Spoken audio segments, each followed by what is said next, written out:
This summer, the Iowa Rock and Roll Hall of Fame will honor another class of inductees that contributed to music in the state of Iowa. Among them, Saturday in the Park co-founders Dave Bernstein and Adam Figes.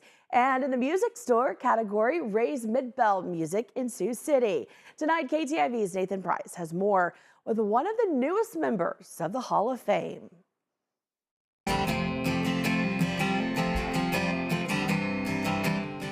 For the president of Ray's Midbell Music, the store's induction into the Iowa Rock and Roll Music Association's Hall of Fame came as a shock.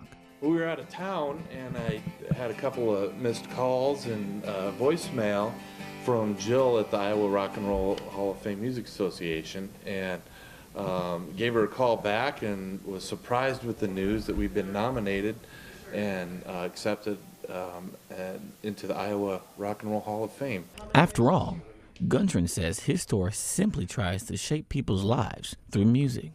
Guntran says that the store has been an instrumental part of music education in the community, as students can use their learning center to learn the skills they need today to rock out tomorrow. He says his team played a big role in receiving the honor, as they understand firsthand how music helps to shape lives. Growing up, I started on piano. I did piano lessons, and then I went into band and played saxophone. And Ray's Midbell Music was the store that I went to for everything.